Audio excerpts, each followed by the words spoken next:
So I passed my UK driving theory test at the first attempt, and I'm so grateful for that, right? So yeah, it is, right? And you know what? Before writing the exams, I had had a lot of stories about how difficult it was to, pass the test at the first attempt. And because of this, I wasn't in a hurry or a rush to write the test at all, right? So compared to other nations, I know that UK is one of the toughest. Their driving test is so tough.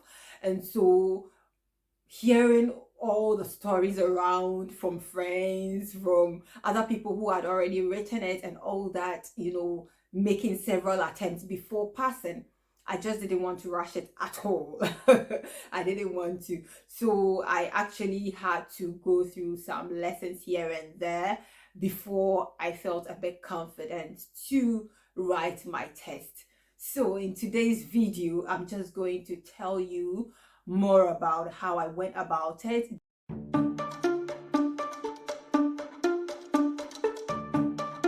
Hello and welcome back to my channel. My name is Japaki, and if this is the first time you're joining me on this channel, you are most welcome. And if you are a returning subscriber, I so much appreciate you. In today's video, I would like to share with you the resources that I used and also some tips here and there on how I went about my learning so that you can also pass your test like a pro, right? Yeah.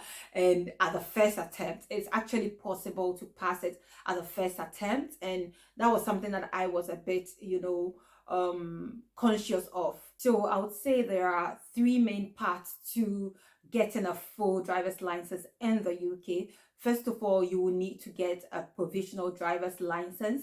And if you are an immigrant like myself, you need to have stayed in the UK for at least 185 days before you can apply for the provisional driver's license. So after getting it, then you can go ahead and then book for your theory test, which I'm going to go deep or talk more about today. Then after you've successfully passed that, you can go ahead and also write your practical test. And then if you pass that one, you will get your full driver's license. So the theory is to test your knowledge on how you relate with other road users such as pedestrians, other drivers and animals, and also how to keep yourself safe and other people safe, right?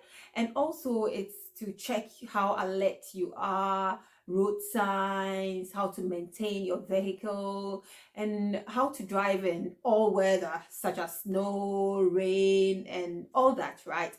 So that is what the theory is about, and also how you react towards hazard, okay, or things that sort of makes you change your speed and all that, how you react towards that, how alert you are. That is what the theory test is basically about, right? So there are two parts to the theory test, which is 50 multiple choice questions and then the hazard perception part, right? And both of them you would write at the same setting. So first of all, you would go through the multiple choice questions and then you would do the hazard perception part. So you do both at the same time, same setting, but you finish one and then you do the other. So with the 50 multiple choice questions, you have 57 minutes to do that, right?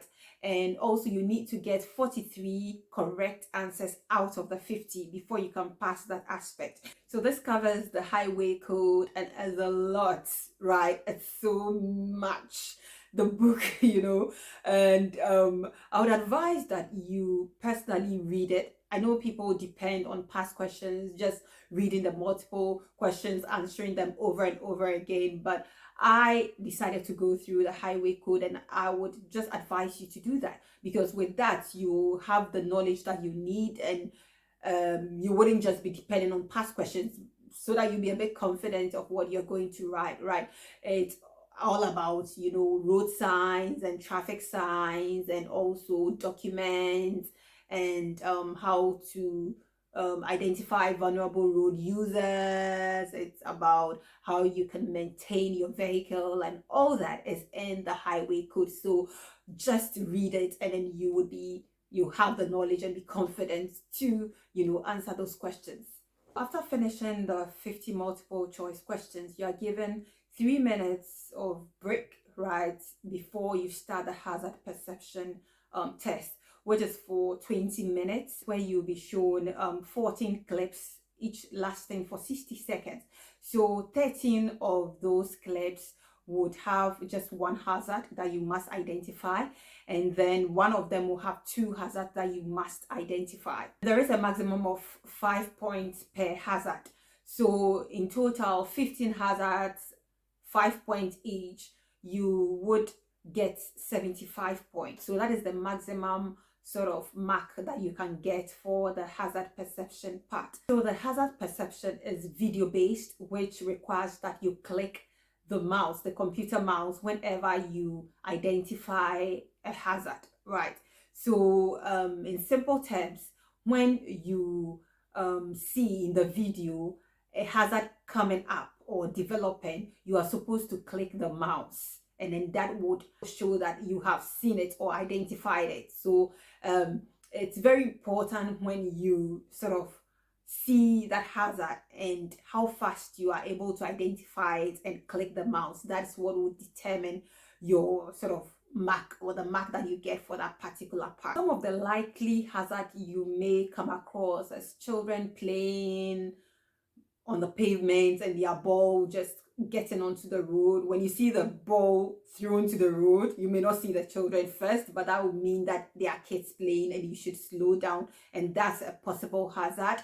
Also, pedestrian crossing the road, vulnerable road users crossing the road, animals crossing the road when there are bends on the road, there are cars parked on the side of the road. It's likely that somebody may open the car door. All of these are possible sort of hazard that you must watch out for, or that you must be alert and look out for in this part of the test. So as soon as you see the hazard developing, right, and you click the mouse, you would get all the 5 points, and the more you delay, the lesser you get, right? Until you get to 0, you get absolutely no point for that part. So there is the need to watch the video carefully, be alert, so that as soon as you see it developing, you click the mouse.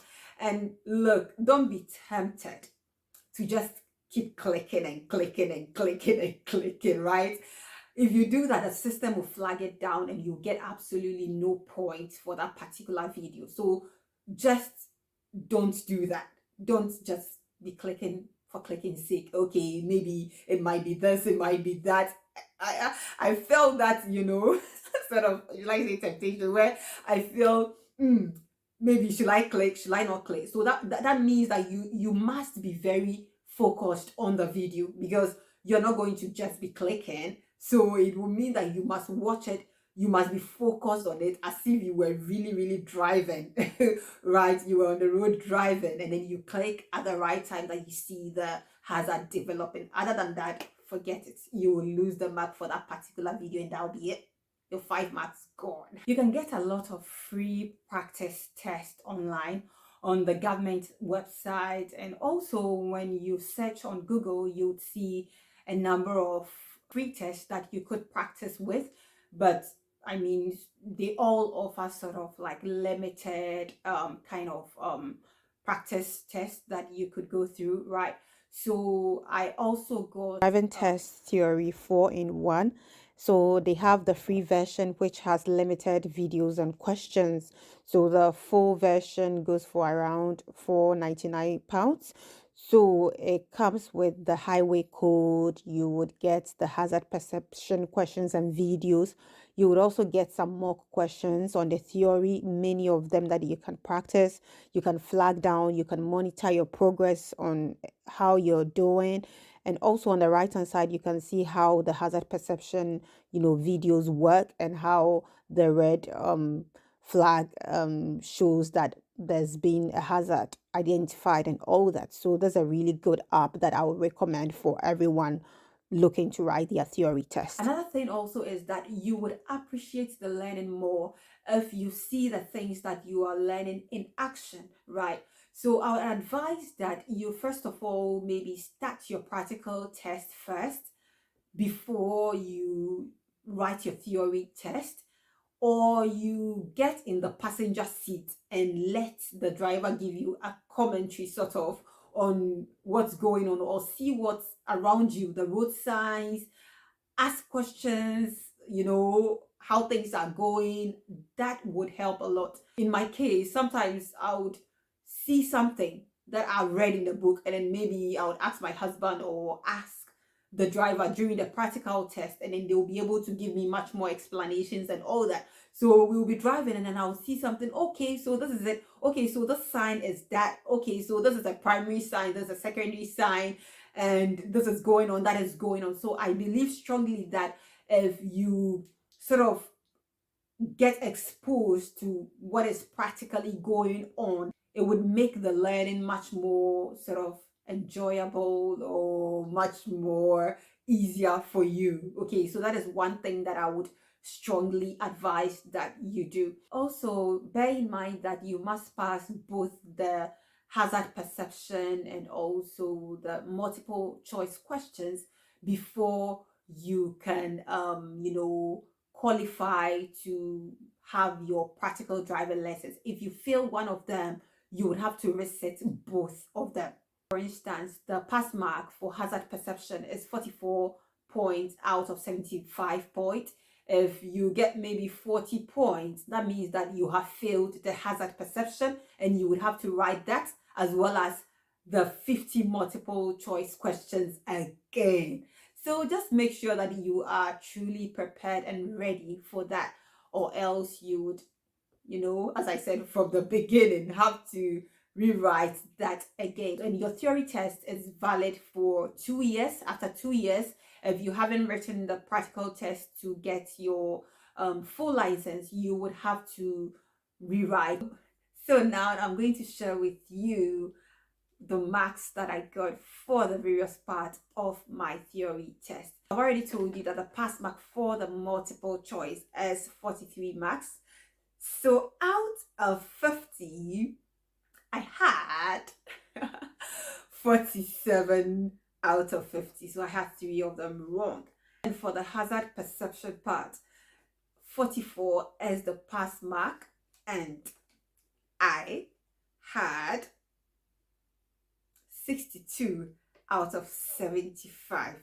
Thank God so much for that.